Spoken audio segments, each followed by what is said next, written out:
Hello everyone, welcome to Ambition Law Institute. I am Astha Singh and we are gonna start a series from today onwards.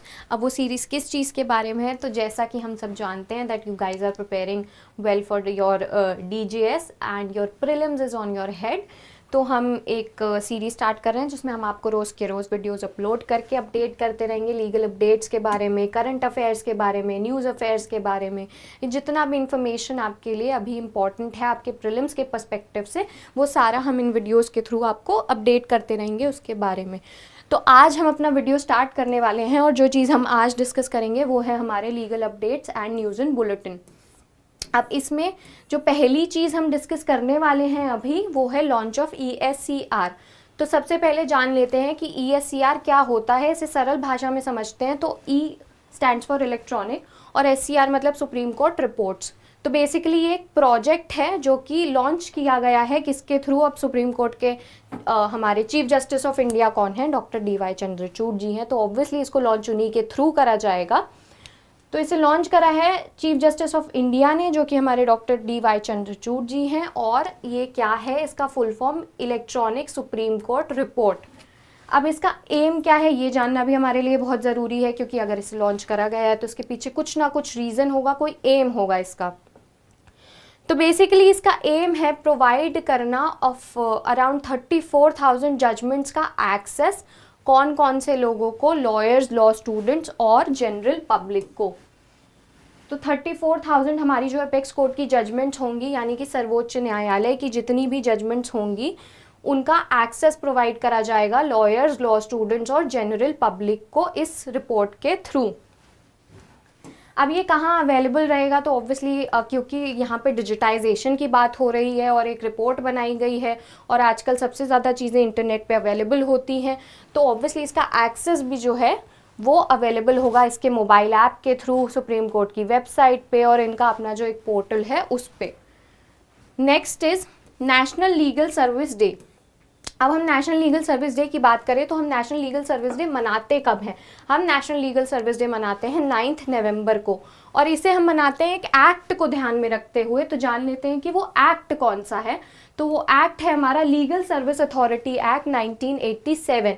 अब क्योंकि ये legal service day हर साल मनाया जाता है तो हर साल इसका कोई ना कोई थीम होता है, और हम जान लेते हैं कि 2023 के लिए हमारा नेशनल लीगल सर्विस डे का थीम क्या है।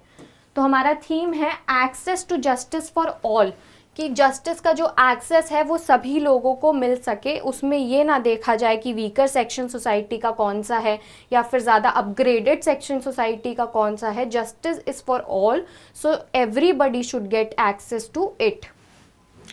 तो बेसिकली इसका जो एम है वो यही हो गया कि एम्पावर करना मार्जिनलाइज सेक्शन जो है हमारा सोसाइटी का या फिर वीकर सेक्शन जो है सोसाइटी का उसको, और उनको एक्सेस प्रोवाइड करना जस्टिस का, which is justice for all, access to justice for all.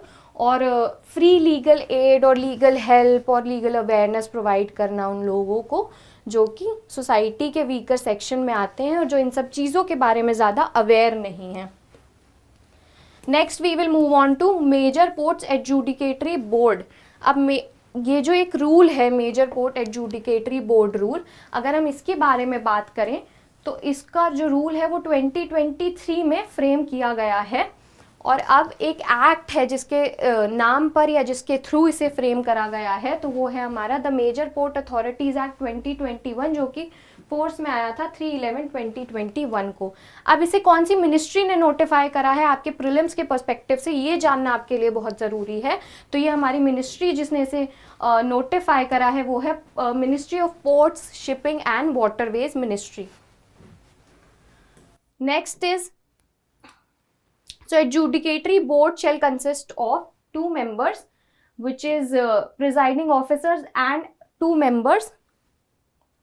अब इसके प्रिजाइडिंग ऑफिसर्स जो हैं हमारे वो कौन कौन हो सकते हैं। So presiding officers shall be either it can be retired जज of supreme court of India और it can be retired chief justice of high court. तो या तो ये रिटायर्ड जज हो सकते हैं सुप्रीम कोर्ट ऑफ इंडिया के, या फिर ये रिटायर्ड चीफ जस्टिस हो सकते हैं हाई कोर्ट के। अब जो इसमें 2 मेंबर्स बनते हैं, यहाँ पर हमने प्रिजाइडिंग ऑफिसर्स की बात करी है, अब हम मेंबर्स की बात करेंगे तो वो 2 मेंबर्स कौन से हो सकते हैं, वो 2 मेंबर्स होते हैं retired chief secretary of state government, या तो वो रिटायर्ड चीफ सेक्रेटरी हो सकते हैं किसी भी स्टेट गवर्नमेंट के, या फिर उसकी इक्विवेलेंट पोस्ट पे जो भी होंगे गवर्नमेंट ऑफिशियल वो हो सकते हैं। Either it can be retired chief secretary और retired secretary of the government of India. Retired secretary हो सकते हैं वो गवर्नमेंट ऑफ इंडिया के, या फिर उसकी इक्विवेलेंट पोस्ट पे जो भी गवर्नमेंट ऑफिशियल होंगे उनको अपॉइंट करा जा सकता है। अब जब हम बात करें प्रिजाइडिंग ऑफिसर्स की और 2 मेंबर्स की, तो ऑब्वियसली जो कि बोर्ड के मेंबर्स हैं उनको कोई ना कोई कमेटी सिलेक्ट करती होगी या फिर उनको अपॉइंट करती होगी, रेकमेंड करती होगी। तो उस कमेटी के बारे में जान लेते हैं कि इन मेंबर्स को कौन सी कमेटी रेकमेंड करती है या अपॉइंट करती है। So there is a recommendation of a selection committee consisting of chief justice of India, chief justice of India हो सकते हैं या फिर उनके नॉमिनी हो सकते हैं, या फिर secretary of department of personal and training and secretary of ministry of port and waterways हो सकते हैं। तो ये जो कमेटी होती है ये उस कमेटी के मेंबर्स होते हैं जो इनको डिसाइड करते हैं या फिर रेकमेंड करते हैं कि किन किन लोगों की अपॉइंटमेंट करी जा सकती है। अब हम आ जाते हैं सेबी ने क्या इंट्रोड्यूस करा है। सो सेबी ने इंट्रोड्यूस करा है एक information database and repository on municipal bonds.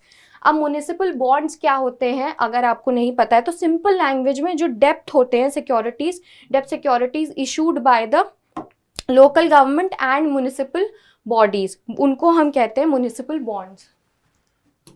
तो ये जनवरी 2022 को सेबी ने इंट्रोड्यूस करा है information database and repository municipal report. अब इसका एक्सेस अब कहाँ से, इसको एक्सेस कहाँ से करा जा सकता है, तो बेसिकली QR कोड के थ्रू इसको कभी भी एक्सेस करा जा सकता है। इसमें सिर्फ डेटा अवेलेबल होता है उन्हीं डेप्थ्स का या फिर उन बॉन्ड्स का जो भी हुए हैं। So the information database can also be accessed by the way of a quick response code which is QR code। और इन्फॉर्मेशन डेटाबेस जो है ये क्या कंटेन करता है, तो बेसिकली वही सारे क्वेश्चंस जो सेबी के द्वारा पूछे गए हैं या फिर इनका डेटाबेस क्या है, किस फॉर्म में करता है, तो यही सारे हमारे रेगुलेशंस हो गए, सर्कुलर्स हो गए, गाइडेंस हो गई, स्टैटिक्स फॉर्म में ये सारा डेटा ये कंटेन करता है। सो अब हम फटाफट से अपने सारे रीसेंट अपॉइंटमेंट्स को डिस्कस कर लेंगे कि कौन से लोग कौन से अथॉरिटी पे या फिर पोस्ट पे अपॉइंट करे गए हैं। और ये बेसिकली आपके 1 लाइनर क्वेश्चंस में ही आते हैं, तो आपको इसमें इतना डेप्थ में जाने की ज़रूरत नहीं है, बस नाम याद रख सकते हैं आप सारे। So we will start. सबसे पहले हम बात करेंगे कि हमारे मैनेजिंग डायरेक्टर जो हैं and CEO of Indian overseas bank with effect from January 1 कौन है, तो वो हैं हमारे Ajay Kumar Srivastava ji. Next we are gonna talk about that who is appointed as the next engineer in chief of the Indian Army. So that is Lieutenant General Arvind Walia. Lieutenant General Arvind Walia ji has been appointed as the next engineer in chief of the Indian Army. Now next is who was appointed as the chairman of the National Highway Authority of India, which is NHAI. That is Santosh Kumar Yadav, the senior bureaucrat. Next we are going to talk about that who has been appointed as the chairperson of New Delhi International Arbitration Center, which is NDIAC. So former Supreme Court Judge Hemant Kumar has been appointed as the chairperson of the New Delhi International Arbitration Center. Next is who has assumed as secretary National Commission for Backward Class. Now in these two points actually we are talking about the secretary and the chairperson किसका, National Commission for Backward Classes का। तो National Commission for Backward Classes के हमारे secretary हैं श्री राजीव रंजन और हमारे chairperson हैं Shri Hansraj Gangaram Ahir. Next is who has been appointed as the chairperson of the UN Security Council Counter-Terrorism Committee for 2022।